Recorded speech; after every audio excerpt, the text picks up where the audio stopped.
ओम गुरुर्ब्रह्मा गुरुर्विष्णु गुरुर्देव महेश्वर गुरुर्साक्षात् परम ब्रह्म तस्मै श्री गुरुवे नमः।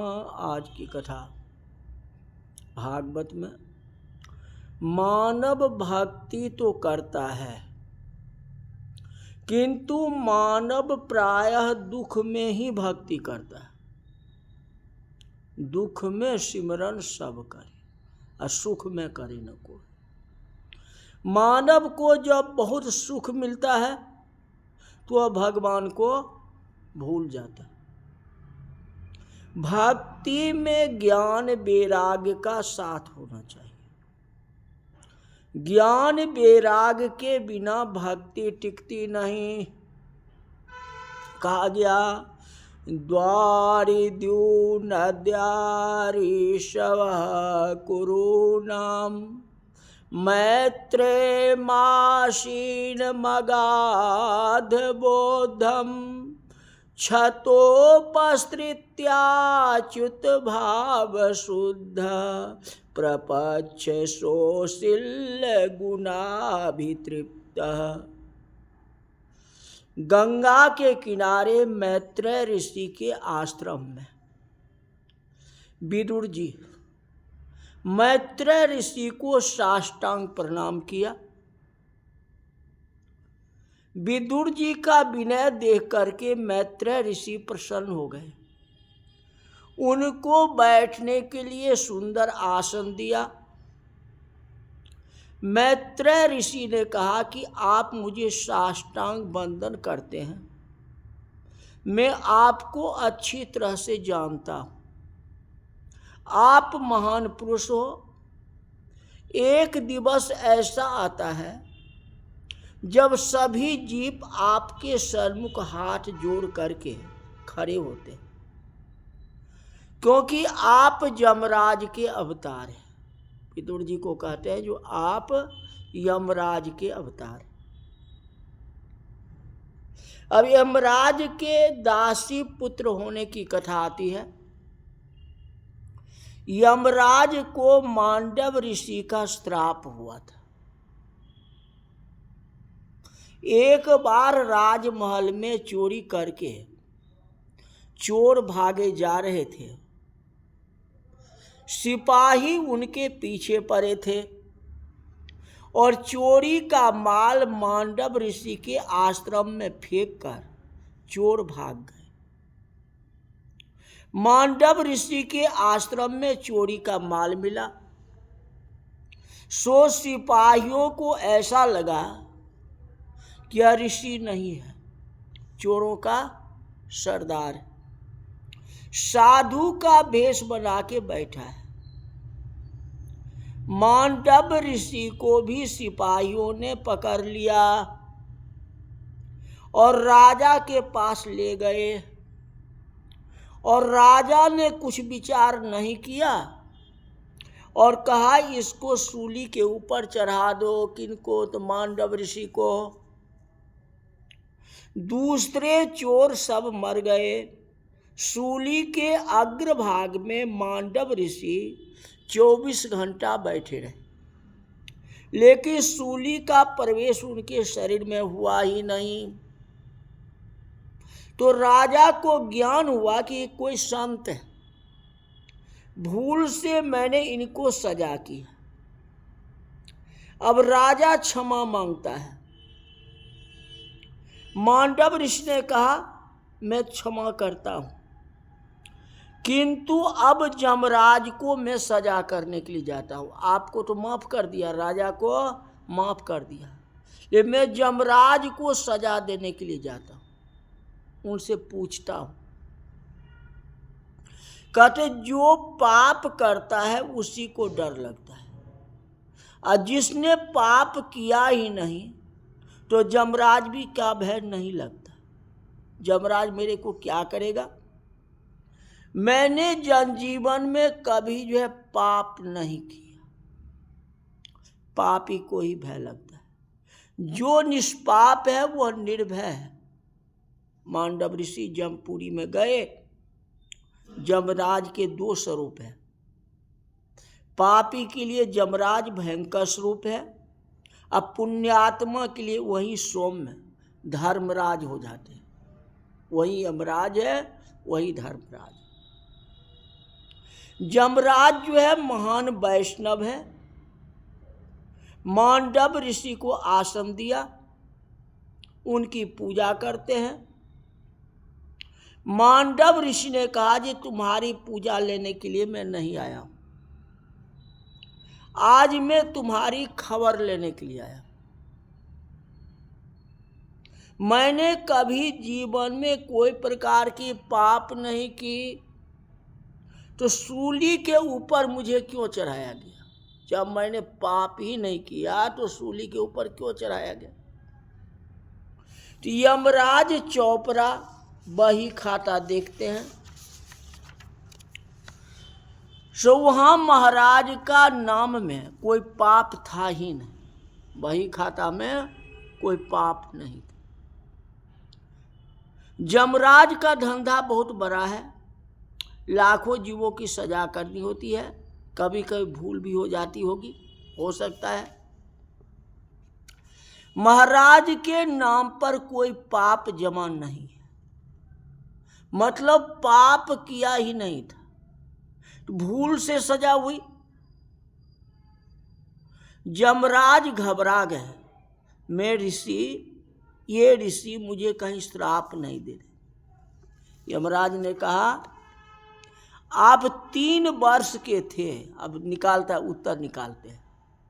आप जब 3 वर्ष के थे तो एक पतंगा के पेट में आपकी कांटा मारा था, पतंगा के पेट में कांटा मारा था, इसी पाप की यह सजा हुई। तो मांडव ऋषि ने कहा कि 5-6 वर्ष के बालक को अज्ञान दशा होती, और अज्ञान दशा में जो कुछ पाप किया जाता है उसकी सजा स्वप्न में होती है। बालक अज्ञान में जो कुछ पाप करता है उसका कोई सजा नहीं होती, सजा माता पिता की होती है। अज्ञान में किए हुए पाप की सजा प्रत्यक्ष में नहीं, स्वप्न में होती, सपना में उसको समझाया जाता है। 5-6 वर्ष तक अज्ञान दशा मानते, तो मैं 3 साल का था, तो पतंगा के पेट में कांटा मारा था, इस पाप की सजा स्वप्न में करनी चाहिए थी। न्याय आसन में बैठ करके इसकी दशा, इसका सजा नहीं देना चाहिए। आपने कायदा को भंग किया है, पाप भोगना ही पड़ता है। पाप का नाश भोग से ही होता है। पुण्य भोगने की इच्छा न हो तो पुण्य कृष्ण अर्पण किया जाता है। संत बहुत सा पुण्य करते हैं और भगवान को अर्पण कर देते हैं। पुण्य का फल है सुख। जीव जब अति सुख भोगता है तो सुख भोगने के समय फिर से पाप हो जाता है, इसीलिए संत लोग पुण्य भगवान को दे देते हैं, का जो मैंने धर्म किया सब आपकी है, हमारा कुछ भी नहीं। पुण्य करते हैं और भगवान को अर्पण कर देते हैं, पुण्य का फल है सुख है। मानव जब अति सुख भोगता है तो सुख भोगने के समय फिर से पाप हो जाता है। संत पुण्य कृष्णार्पण करके पुण्य का नाश करते हैं और पाप का फल दुख सहन करते हैं। पाप नाश के भोग के बिना नहीं होता है, पाप भोगना ही पड़ता है। आप अपनी इच्छा से पाप करो या दूसरे की इच्छा से पाप करो या अज्ञान में पाप करो या ज्ञान पूर्वक पाप भोगना ही पड़ेगा। पाप कृष्णार्पण नहीं होता है, आप पुण्य जो है भगवान को अर्पण कर सकते हो, लेकिन जो पाप मैंने किया वो मैं आपको अर्पण कर रहा हूँ, ऐसा नहीं होता। बहुत से लोगों का नियम होता है कि सायंकाल में जब घर जाते हैं तो मंदिर में दर्शन करके घर जाते हैं, और मंदिर में जा करके भगवान को कहते हैं जो प्रातः काल से अभी तक बाजार में जाके मैंने जो कुछ झूठ बोला, मैंने जो कुछ पाप किया है, आप ही कहते हो ना तुम्हें माता में कायन वाचा मन इंद्रिय वृद्धि आत्मानम प्रकृति स्वभावम करोम यद सकलम परस्मै नारायण एति समर्पयामि। तो कायन वाचा मन इंद्रिय नारायण एति समर्पयामि, वह मैं आपको अर्पण करने के लिए आया हूं। भगवान कहते हैं कि एक ऐसा दुष्ट है, पाप मुझे अर्पण करने को आया है। पाप कृष्णार्पण नहीं होता, पुण्य कृष्णार्पण होता है। पाप भोगना ही पड़ता है। अज्ञान में जो पाप करता है उसकी सजा स्वप्न में होती है। मांडव ऋषि यमराज के से कहा कि प्रत्यक्ष में तूने मुझे सूली पर चढ़ाया है, कायदा को तूने भंग किया है, मैं तुम्हें श्राप देता हूं कि तुम्हें दासी पुत्र होना पड़ेगा। यमराज को मांडव ऋषि ने श्राप दिया था, मांडव ऋषि ने श्राप दिया था जो तुम दासी पुत्र बनोगे। मांडव ऋषि के श्राप से यमराज दासी पुत्र हुए। यमराज बड़े बड़े देव हैं, देव पाप करते हैं तो मानव हो जाते हैं, और मानव जब कोई पाप करता है तो दूसरे जन्म में पशु होता है। मानव का जन्म देव होने के लिए नहीं है, देव भले न हो जाए, पशु होने का प्रसंग आया ही नहीं। कहते जो पशु जैसे पाप करता है तो वह दूसरे जन्म में पशु ही होगा ना, क्योंकि अपना जनजीवन में तुम मांस मछली मार करके खाते हो, मुर्गा मीट मछली ये खाते हो, किसी जीव का हत्या करते हो, तो आपको भी तो जीव ही बनना पड़ेगा ना। मानव कैसे बनोगे बताओ। विदुर जी अब सावधान है कि एक जन्म ऐसा हुआ तो दासी पुत्र बनना पड़ा, लेकिन अब इस जन्म में सावधान हूं, ऐसा अपराध नहीं करूं। एक बार भूल हो गई, अब मुझे पाप करना ही नहीं, पाप छोड़ना ही महान पुण्य में। मैं अब पाप नहीं करूंगा क्योंकि मेरी भूल हो गई। विदुर जी अब बहुत सावधान है। विदुर जी मैत्रेय ऋषि से प्रश्न किया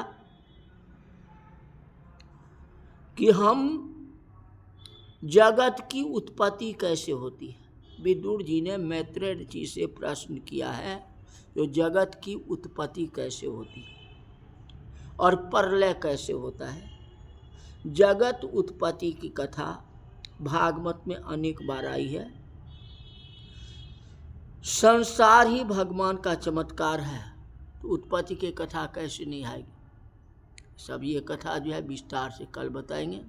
फिर कपिल देव भगवान के अवतार हो गए, कथा प्रारंभ हो चुकी है, मैत्रेय ऋषि बता रहे हैं। आज की कथा यही तक रही। बोले वृंदावन बिहारी लाल की जय।